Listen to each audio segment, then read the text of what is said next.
சிவாய நம. திருச்சிற்றம்பலம். சைவ சித்தாந்தத்தின் தலையாய சாஸ்திரமான சிவஞான போதம் பயின்று கொண்டிருக்கின்றோம். சிவனர்களை நோக்கி சென்று கொண்டிருக்கின்றோம். இதுவரை 7 நூற்பா சூத்திரங்களை முடித்திருக்கின்றோம்.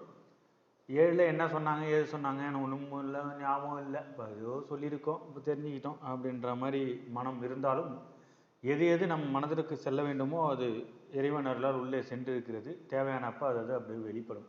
யாருக்கும் எந்த கவலையும் வேண்டாம். தலையாய முப்பொருள் கொள்கையும் உயிர்ப்பொருள் ஜடப்பொருள் இறைவன் நம்மோடு ஒன்றாகவும் உடனாகவும் இருக்கின்றார் போன்ற விஷயங்கள் அவ்வப்போது நமக்கு ஞாபகத்திற்கு வரும். நாம் செய்ய வேண்டியது அனைத்தும் கவனம் வைப்பது. இறைநிலையில் கவனம் வைக்க வேண்டியது மட்டும்தான் நாம் செய்வது அனைத்திலும் நம் கவனம் வைக்க வேண்டியது மட்டும்தான் நம்முடைய வேலை. இந்த 8வது சூத்திரம் நூற்பா என்ன சொல்ல வருது அதுனா அதே மாதிரி சிறு சிறு விஷயமா நமக்கு விளக்கும். என்ன விளக்குது முதல்ல அப்படின்னா, ஞானம், சாதன ஞானம், சாத்திய ஞானம்னு. இந்த பக்தியில் சாத்திய பக்தி, சாதனா பக்தி அப்படின்னு ஏற்கனவே பக்தி விளக்கம் சொல்லும்போது சில பேருக்கு நான் எடுத்துரைத்திருக்கின்றேன். நமக்கு இடையில ஒரு பொருள் இருக்குன்னா சாதனம். நமக்கும் இறைவனுக்கும் இடையில் ஒரு பொருள் இருக்குன்னா அது சாதனம். நமக்கும் இறைவனுக்கும் இடையில் இறைவனே இருந்தால் அது சாத்தியம். நம்ம உழைப்பினால் கிடைப்பது, நமது சிந்தனையினால் செயல்களால் செய்வது, அதனால் ஏற்படுவது எல்லாமே சாதன பக்தி. நாம் தேவைன்றதை இறைவனிடம் வேண்டி நாம் அதை உழைச்சி நாம் அதுக்கு உண்டான டிசைட் பர்சனாக இருந்து நாம் அதை பெறுவது.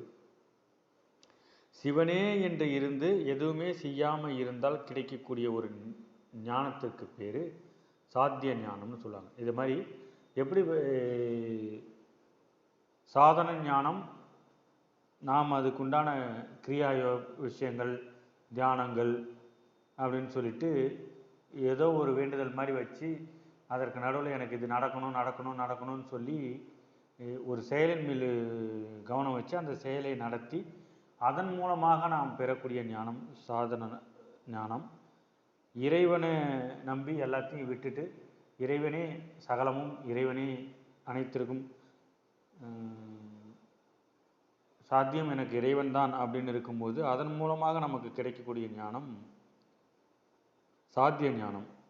தானாக நிகழும், இறைவனை சார்ந்து இருக்கும்போது இது நடக்கும் அப்படின்னு சொல்கிறாங்க முன்னோர்கள்.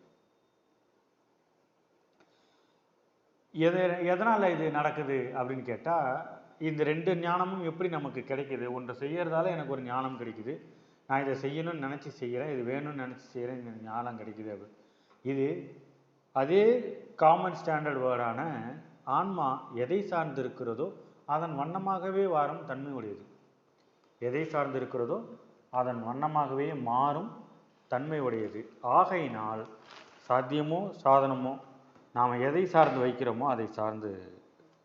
இப்போ நம்ம பண்ண வேண்டியது இதுலேயும் நான் தெளிவாக சொல்கிறாங்க, நம்ம பண்ண வேண்டியது நம் தன்மை என்ன, நம் தன்மை எந்த இடத்துல இருக்கு, பதியாகிய நம்முடைய இறைவன் எப்பேற்பட்டவன் நினைக்க வேண்டியது தான். அவரை சார்ந்து இருக்க வேண்டியதுதான். அப்போ அதை சார்ந்து அதை நினைத்து கொண்டு இருக்கும்போது எவ்வளோ இது வந்தாலும் தானாக விலகும் தன்மையில் சென்றுவிடும். தொடர்ந்து இந்த 8வது சூத்திரத்துக்கு என்ன சொல்கிறாருன்னு பார்ப்போம். சிவஞான போதம் பயில்வோம், சிவனருள் பெறுவோம். சிவாய நம. திருச்சிற்றம்பலம். நன்றி.